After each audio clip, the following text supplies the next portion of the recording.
Welcome back to Tooltopix. Today we're here to talk about ratchets and ratchets and ratchets.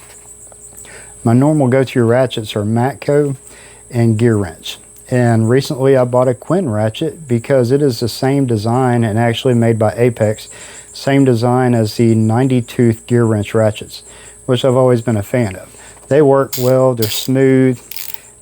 You need to add a little oil to them and they just do what they need to do.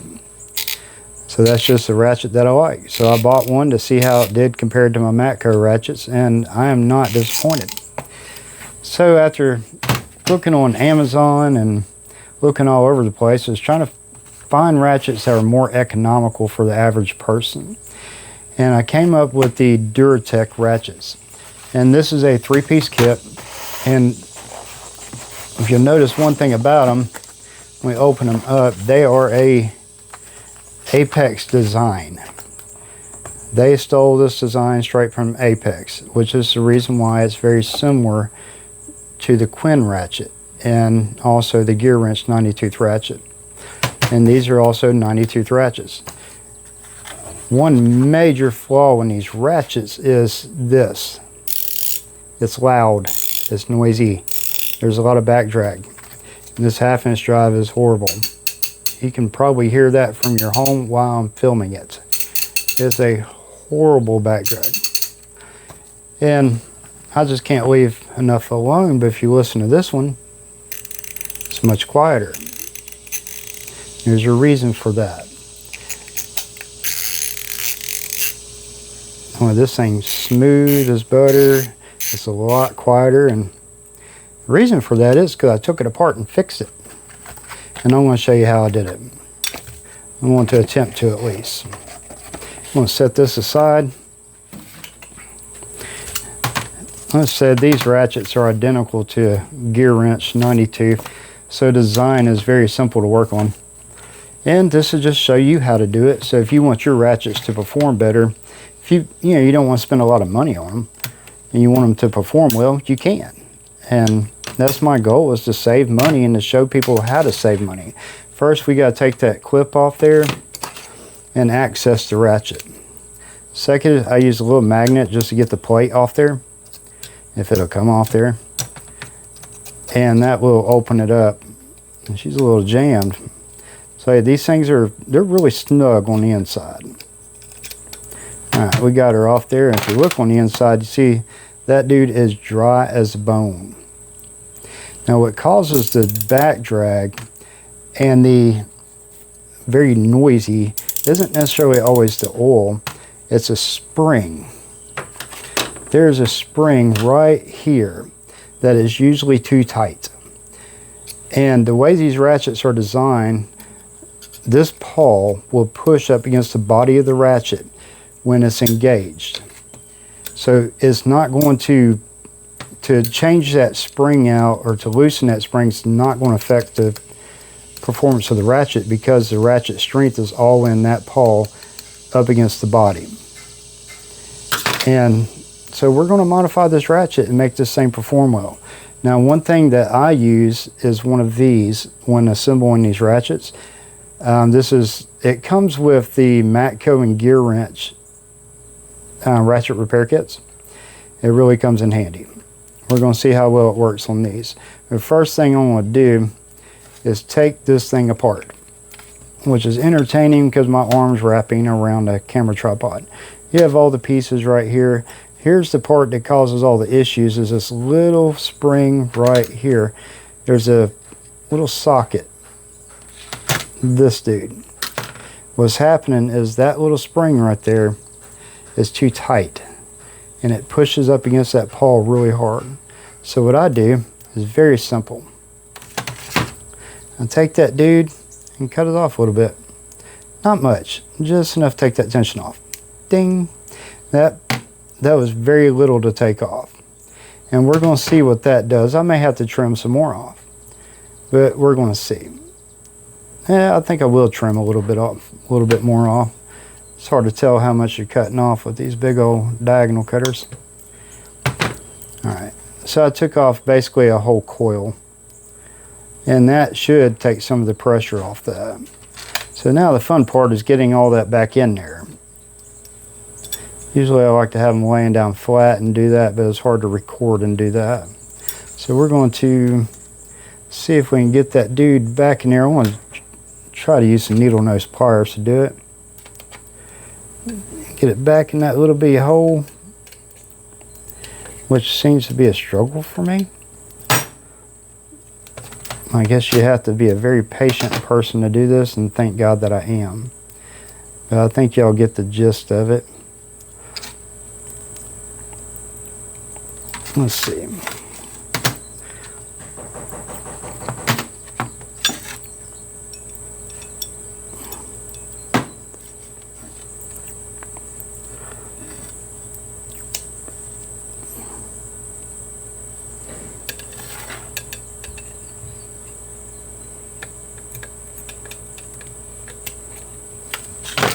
Now, what that did was pull all that pressure off this pawl. And now, we're going to see if we can drop that gear set back in there and see what that does to it. It should make a significant difference.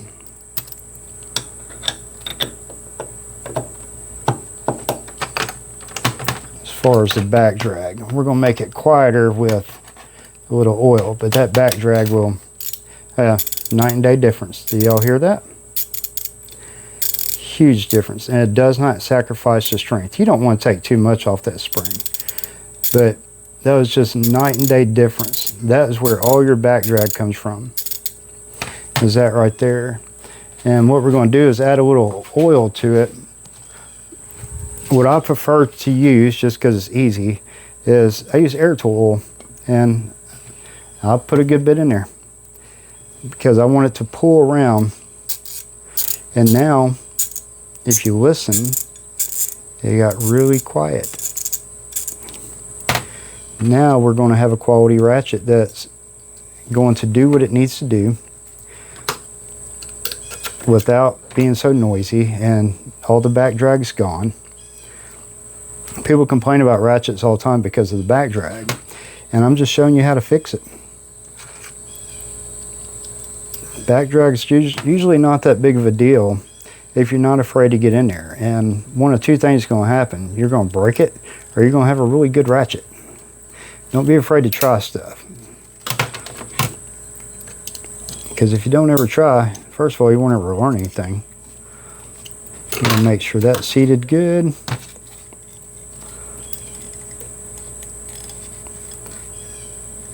And that is. Now we're going to put a socket on that dude. And see how quiet that is compared to what it was when we started? It's a huge difference. And now that will be a comfortable ratchet to use. And that is a 12-inch long ratchet. That is going to come in handy. That is, compared to my Matco ratchet that's equivalent,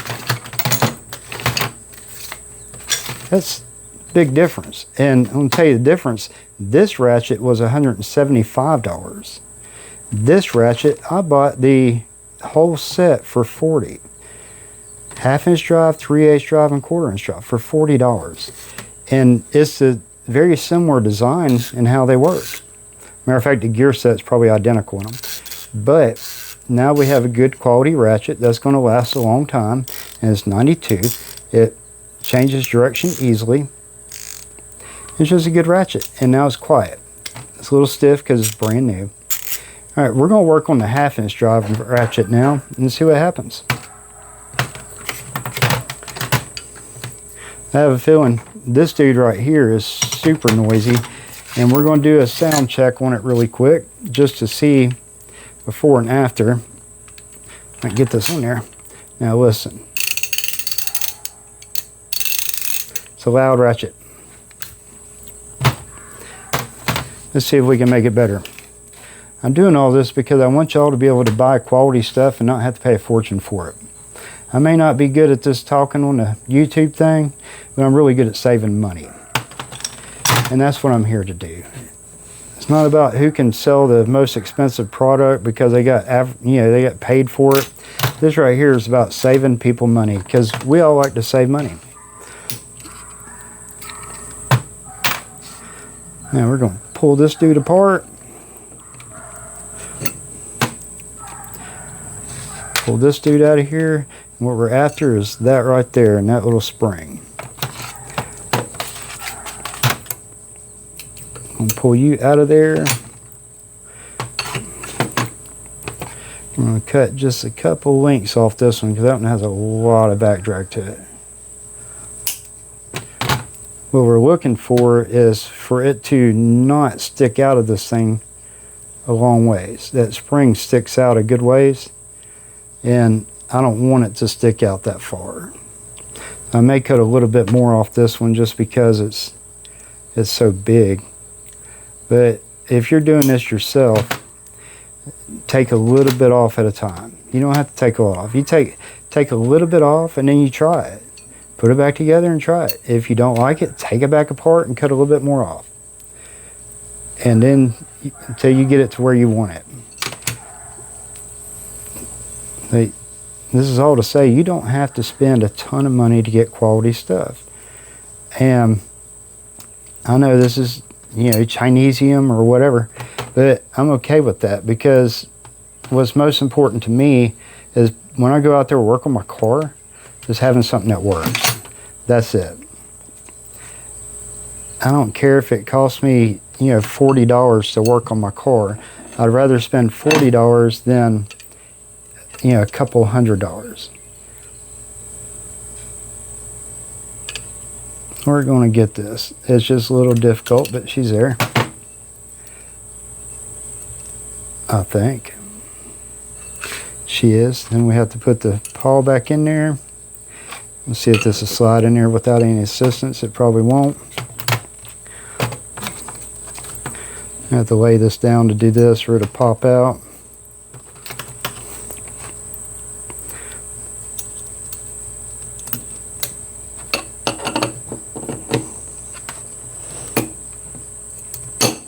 There she goes.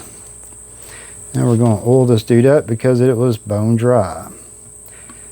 I don't know why they ship these out bone dry. I don't care if I get too much in there, it'll just leak out. When it leaks out, it just means it didn't need it. Put the cover back on, which these covers are kind of tight on these. Most manufacturers, the covers are really loose. I don't mind them being tight because that means what's going to happen is you have more clearance or less clearance in here, and this thing, your center anvil will stay centered better. It won't move around so much like it does on a very cheap ratchet.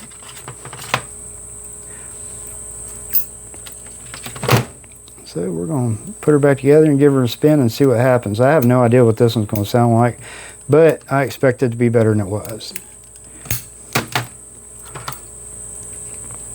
Let's see. She's seated all the way. We're going to put a socket on that dude. It'll probably, I always like to spin the oil a little bit, but let's see. She's a little louder right now, but it spins a whole lot easier. We'll let that oil do what it's got to do, and it should quieten up a little bit.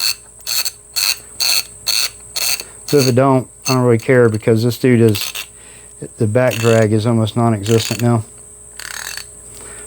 I figure as the oil does what it's got to do and work its way in there, she'll probably get a little quieter over time. Or I may need to loosen that spring a little bit more, but either way, I'm happy with it. I can leave it just like it is and not worry about it because now she spins easy. Before it was a little challenge to get it to spin. And the directional lever on it is easy. It's easy to do. And it'll automatically go to where it needs to go once you get it so far. Just a good ratchet, I assume. We're going to find out. We're going to give it a little time and use it. But I figure for 40 bucks for 3 ratchets, and now they have not much back drag, that's pretty good for me.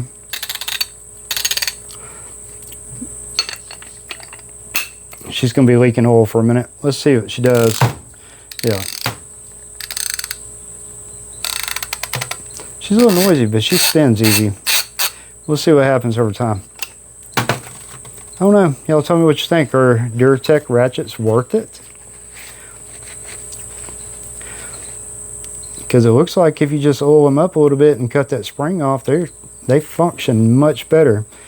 And for $40 for 3 ratchets, Harbor Freight can't beat that. That is a great deal. I know I got a cluttered mess over here, but I wanted to show you that the price difference in one of my ratchets, which is around $175, versus what you can get for $40 out of 3 ratchets. And $40 for 3 ratchets, that's probably going to last me for years, or anybody. But what they need first is to trim that little spring down and to put a little oil in there. And if you have super lube, you get it from Harbor Freight or Amazon or wherever, it's much better oil or grease. Put that in there and it'll really quieten them down. I'm used to using oil because some of my ratchets are sealed and they use oil instead of grease. But get you some, try them out, see what you think. To me, I think it's worth $40 to have a quality ratchet and that functions well. That 3/8 ratchet really blows my mind how quiet it got. And the 1/4" drive ratchet, it was noisy when I got it. Did the exact same thing, changed, cut the spring down and put some oil in it, and now I have 3 ratchets I'm not afraid to torque on. And since these are designed almost identical to a gear wrench, I would say even they stole the design. I bet the kits will work between the 2 of them. But either way, I don't care if they stole it or not, it works. I think you ought to give them a check out, give them a try, see how it works out for you. If it don't work, just get mad at me for it. I'm okay with that. But anyway, thank y'all for checking out my video, and check out the channel and tell me what else you'd like to see me do. Most things I do are going to be budget minded, because to be completely honest, we're in tough times in our country right now, and if we're working on our cars, we want to save money. Parts are expensive, tools are expensive. We shouldn't spend a lot of money when we don't have to. So there's nothing wrong with using a budget tool that gets the job done. So don't ever feel like you have to spend a ton of money on something just to impress other people. Your car don't care about the tools that work on it. They just care that they get worked on. All right. Thank y'all for visiting. We'll see you later.